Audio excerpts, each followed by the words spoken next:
ಪ್ರಪಂಚಕ್ಕೆ ಬುದ್ಧಿ ಹೇಳುವ ದೊಡ್ಡಣ್ಣ ಅಮೆರಿಕ ಇವತ್ತು ಬೀದಿಗೆ ಬರುವ ಸ್ಥಿತಿಯಲ್ಲಿದೆಯಾ? ಪ್ರಪಂಚದ ಅತಿದೊಡ್ಡ ಸೂಪರ್ ಪವರ್ ಇವತ್ತು ಸಾಲದ ಸುಳಿಯಲ್ಲಿ ಸಿಲುಕಿ ನರಳ್ತಾ ಇದೆಯಾ? ಹೌದು ವೀಕ್ಷಕರೇ, ಇಡೀ ಜಗತ್ತೇ ದಿಗ್ಭ್ರಮೆಗೊಳ್ಳುವಂತಹ ಶಾಕಿಂಗ್ ಸುದ್ದಿಯೊಂದು ಹೊರಬಿದ್ದಿದೆ.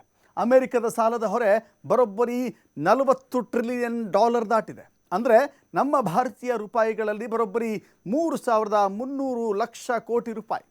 ದೇಶ ನಡೆಸೋದಕ್ಕೆ ಆದಾಯವಿಲ್ಲದೆ, ಬಡ್ಡಿ ಕಟ್ಟೋಕೆ ಜೇಬಿನಲ್ಲಿ ದುಡ್ಡಿರದೆ ವಿಶ್ವದ ಅತಿದೊಡ್ಡ ಆರ್ಥಿಕ ಶಕ್ತಿ ಈಗ ತತ್ತರಿಸಿ ಹೋಗಿದೆ. ಆದರೆ ನಿಜವಾದ ಆತಂಕ ಇರೋದು ಅಮೆರಿಕಕ್ಕೆ ಮಾತ್ರ ಅಲ್ಲ. ಈ ಸಾಲದ ಬೆಂಕಿ ಈಗ ಭಾರತಕ್ಕೂ ತಟ್ಟಲಿದೆ. ಭಾರತದಲ್ಲಿ ಉದ್ಯೋಗ ನಷ್ಟ, ಬೆಲೆ ಏರಿಕೆಯ ಭೀತಿ ಇರೋದು ಈ ಸಂಬಂಧಪಟ್ಟಂಥ ರಿಪೋರ್ಟ್ ಇಲ್ಲಿದೆ ನೋಡಿ. 3,300 ಲಕ್ಷ ಕೋಟಿ ದಾಟಿದ ದೊಡ್ಡಣ್ಣನ ಸಾಲ, ದಿವಾಳಿಯಾಗುತ್ತಾ ಅಮೆರಿಕ. ವೀಕ್ಷಕರೇ, ಅಮೆರಿಕದ ಸಾಲದ ಹೊರೆ ಬರೋಬ್ಬರಿ $40 ಟ್ರಿಲಿಯನ್ ಅಂದರೆ ಸರಿಸುಮಾರು 3,300 ಲಕ್ಷ ಕೋಟಿ ರೂಪಾಯಿಗಳ ಸಾರ್ವಕಾಲಿಕ ಗಡಿಯನ್ನ ದಾಟಿ ಇಡೀ ವಿಶ್ವಕ್ಕೆ ಶಾಕ್ ಕೊಟ್ಟಿದೆ. ವಿಶ್ವದ ಅತಿದೊಡ್ಡ ಆರ್ಥಿಕ ಶಕ್ತಿ, ಎಲ್ಲರನ್ನೂ ತನ್ನ ಬೆರಳ ತುದಿಯಲ್ಲಿ ಆಟವಾಡಿಸೋ ಸೂಪರ್ ಪವರ್ ಅಮೆರಿಕ ಇವತ್ತು ಸಾಲದ ಸುಳಿಯಲ್ಲಿ ಸಿಲುಕಿ ಒದ್ದಾಡುತ್ತಿದೆಯಾ? ಕೇವಲ ಕೆಲವು ವರ್ಷಗಳ ಹಿಂದೆ 30 ರಿಂದ 35 ಟ್ರಿಲಿಯನ್ ಇದ್ದ ಸಾಲ ಈಗ 40 ಟ್ರಿಲಿಯನ್ ಗಡಿ ದಾಟಿ ವಿಶ್ವದ ಮಾರುಕಟ್ಟೆಯಲ್ಲಿ ಸಂಚಲನ ಮೂಡಿಸಿದೆ. ಶಾಕಿಂಗ್ ಅಂದ್ರೆ ಸರ್ಕಾರಿ ಖರ್ಚುಗಳು ಗಗನಕ್ಕೇರುತ್ತಿದ್ದರೆ ಬಡ್ಡಿ ಕಟ್ಟುವುದಕ್ಕೆ ಜೇಬು ಖಾಲಿಯಾಗುತ್ತಿದೆ ಎಂದು ಅಮೆರಿಕದ ಅಧಿಕಾರಿಗಳು ತಲೆ ಮೇಲೆ ಕೈ ಹೊತ್ತು ಕೂತಿದ್ದಾರೆ. ಹಾಗಾದ್ರೆ ವಿಶ್ವದ ದೊಡ್ಡಣ್ಣ ಅಮೆರಿಕ ನಿಜವಾಗಿಯೂ ದಿವಾಳಿಯಾಗಲಿದೆಯಾ? ಈ ಬೃಹತ್ ಸಾಲದ ಬೆಟ್ಟ ಹೀಗೆ ಬೆಳೆಯಲು ಮುಖ್ಯ ಕಾರಣ ಅಮೆರಿಕದ ಮಿತಿ ಮೀರಿದ ವೆಚ್ಚ ಮತ್ತು ಆದಾಯದ ನಡುವಿನ ಬೃಹತ್ ಕಂದಕ. ದೇಶದಲ್ಲಿ ಶಾಂತಿ ಮತ್ತು ಆರ್ಥಿಕ ಬೆಳವಣಿಗೆ ಇರುವಾಗಲೂ ಅಮೆರಿಕ ಸರ್ಕಾರ ವರ್ಷಕ್ಕೆ ಬರೋಬ್ಬರಿ $2 ಟ್ರಿಲಿಯನ್ ಕೊರತೆ ಬಜೆಟ್ ನಡೆಸುತ್ತಿದೆ. ದೇಶದ ಹಿರಿಯ ನಾಗರಿಕರಿಗೆ ಸಾಮಾಜಿಕ ಭದ್ರತೆ, ಆರೋಗ್ಯ ಸೇವೆಗಳು, ತೆರಿಗೆ ಕಡಿತಗಳು ಮತ್ತು ಮಧ್ಯಪ್ರಾಚ್ಯದಲ್ಲಿ ನಡೆಯುತ್ತಿರುವ ಯುದ್ಧಗಳಿಗೆ ಕೋಟ್ಯಂತರ ಡಾಲರ್ ನೀಡುವುದು ಅಮೆರಿಕಕ್ಕೆ ಅನಿವಾರ್ಯವಾಗಿದೆ. ದುಡಿಯುವ ಆದಾಯಕ್ಕಿಂತ ವೆಚ್ಚವೇ ಹೆಚ್ಚಾಗಿರೋದ್ರಿಂದ ಸರ್ಕಾರ ನಿರಂತರವಾಗಿ ಜಗತ್ತಿನಾದ್ಯಂತ ಬಾಂಡ್ಗಳನ್ನ ಮಾರಿ ಸಾಲ ಎತ್ತುತ್ತಿದೆ. ಮೊದಲೆಲ್ಲ ಜಿಡಿಪಿಯ 3 ರಿಂದ 4% ಕೊರತೆ ಈಗ 6 ರಿಂದ 7% ಏರಿಕೆಯಾಗಿ ಮಾರುಕಟ್ಟೆಯಲ್ಲಿ ತೀವ್ರ ಆತಂಕ ಸೃಷ್ಟಿಸಿದೆ. ಸಾಲ ತಂದ ಮೇಲೆ ಬಡ್ಡಿ ಕಟ್ಟಲೇಬೇಕಲ್ಲವೇ? ಈಗ ಅಮೆರಿಕಕ್ಕೆ ಅತಿದೊಡ್ಡ ಶಾಪವಾಗಿರೋದು ಇದೇ ಬಡ್ಡಿ ದರಗಳು.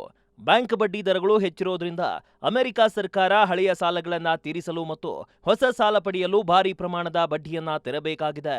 2007 ನಂತರ ಅಮೆರಿಕದ ಖಜಾನೆ ಬಾಂಡ್ ಯೀಲ್ಡ್ಸ್ ಗರಿಷ್ಠ ಮಟ್ಟಕ್ಕೆ ತಲುಪಿದ್ದು ಸರ್ಕಾರದ ಜೇಬಿಗೆ ಕನ್ನ ಹಾಕಿದೆ.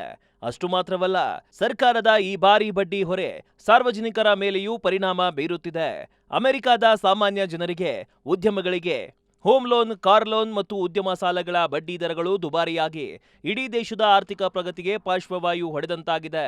ಒಂದೇ ಮಾತಲ್ಲಿ ಹೇಳುವುದಾದರೆ ದೊಡ್ಡಣ್ಣನ ಸಾಮ್ರಾಜ್ಯದ ಶೇಕ್ ಆಗತೊಡಗಿದೆ. ಹಾಗಾದ್ರೆ $40 ಟ್ರಿಲಿಯನ್ ಸಾಲ ಎಂದರೆ ಅಮೆರಿಕ ನಾಳೆಯೇ ದಿವಾಳಿಯಾಗಿ ಬಾಗಿಲು ಮುಚ್ಚುತ್ತದೆಯಾ? ಖಂಡಿತ ಇಲ್ಲ. ಆದರೆ ಇದು ಪ್ರಪಂಚಕ್ಕೆ ನೀಡುತ್ತಿರುವ ತೀವ್ರ ಸ್ವರೂಪದ ಎಚ್ಚರಿಕೆಯ ಗಂಟೆ.